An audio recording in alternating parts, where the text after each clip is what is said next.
Bharuch SOG પોલીસે વાગરાની સીમમાં ગેરકાયદેસર રીતે ધમધમતી ગુટખાની ફેક્ટરી ઝડપી પાડી ₹1 કરોડ ઉપરાંતના મુદ્દામાલ સાથે 3 આરોપીઓની અટકાયત કરી હતી। ભરૂચ જિલ્લા વડા સંદીપસિંહની સૂચના અને માર્ગદર્શન હેઠળ ભરૂચ એસઓજીની ટીમ વાગરા ભીરસમ જવાના રોડ ઉપર આવેલ ફારૂકભાઈ પટેલના ખુલ્લા ખેતરમાં બનાવેલ પતરાના બંધિયા રોડ પર ત્રાટકી હતી, જેમાં પતરાના શેડમાં ગેરકાયદેસર રીતે ગુટખા બનાવવાની ફેક્ટરી ચાલુ હોવાનું જાણવા મળી આવ્યું હતું અને ત્યાં વાગરા મેઇન બજારમાં રહેતો સમીર ખત્રી ઉપરાંત મૂળ રાજસ્થાનનો પણ હાલ વાગરામાં રહેતા લલિત જૈન અને કૈલાસચંદ પારસોલી હાજર હતા, જેઓની પૂછતાછ કરતા આ નકલી ગુટખા બનાવવાની ફેક્ટરીનો માલિક મુંબઈનો જાહિદ ઉર્ફે બાલુ અબ્દુલ રહેમાન ખત્રી હોવાનું જાણવા મળ્યું હતું। ફેક્ટરીમાં તપાસ કરતા અલગ અલગ બ્રાન્ડના માર્કાવાળા તૈયાર ગુટખા, ડુપ્લિકેટ ગુટખા બનાવવાનો કાચો માલ તથા ખાલી પાઉચના રેપર, રોલ અને મશીનરી વગેરે મળી 1 કરોડ ઉપરાંતના મુદ્દામાલ સાથે ત્રણેય આરોપીઓની અટકાયત કરી હતી। ભરૂચ જિલ્લા પોલીસ અધિક્ષક શ્રી સંદીપસિંહ સાહેબની સૂચના આધારે ભરૂચ જિલ્લા એસઓજી શાખા દ્વારા ગઈકાલે 28/6/2017ના રોજ વાગરા ગામની સીમમાંથી એક ડુપ્લિકેટ ગુટખા બનાવવાની ફેક્ટરી વગર આધારે ચાલતી હોવાનું જણાઈ આવતા ભરૂચ જિલ્લા એસઓજી શાખા દ્વારા સદરૂ માહિતી વેરીફાઈ કરી રેડ કરતા ફેક્ટરીમાં 3 ઇસમો ચાલુ ફેક્ટરીમાં 3 ઇસમો મળી આવેલ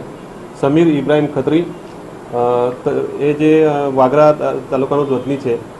એ આખું ફેક્ટરીનું સંચાલન કરતો હતો। પછી લલિત પ્રકાશચંદ્ર જૈન કે જે આ ગુટખા બનાવવા માટે જે રો મટીરિયલનો ઉપયોગ થતો હતો એ રો મટીરિયલ બનાવવાનો કારીગર છે। બીજો કૈલાસચંદ્ર શાંતિલાલ જૈન કે જે આ પેકેજિંગ અને બધું ફેક્ટરીનો હિસાબ રાખતો હતો।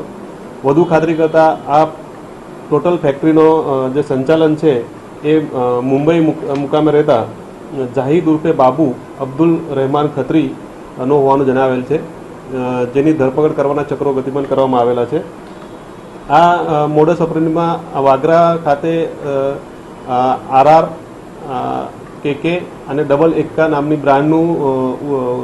ગેરકાયદેસર રીતે કોઈપણ જાતની પરમિશન વગર ઉત્પાદન પેકેજિંગ થતું હતું।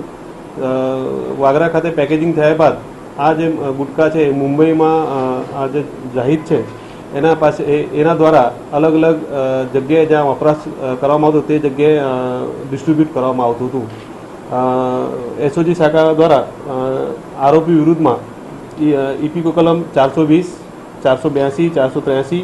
485, 486, 188 અને 114 મુજબનો ગુનો રજીસ્ટર કરી આરોપીઓ જે 3 આરોપી પકડાયેલા છે એ લોકોને રિમાન્ડ લેવાના તજવીજ ચાલુ કરવામાં આવેલ છે અને આમાં બીજા કોણ આરોપીઓ સંડોવાયેલા તે બાબતે તપાસ હાથ ધરી છે। જે આ રો મટીરિયલ છે એને અમે FSL ખાતે ખાતરી કરાવશું અને એમાં જો કોઈ હેઝાર્ડિયસ મટીરિયલ જણાવ્યું છે તો એ બાબતની કાર્યવાહી પણ કરવામાં આવશે। હાલના તબક્કે આરોપીની પૂછપરછમાં કાથો, ચૂનો, તમાકુ અને સોપારીનું મિક્સિંગ કરી આખું ગુટખાનું પાઉચ જ તૈયાર કરવામાં આવતું હતું।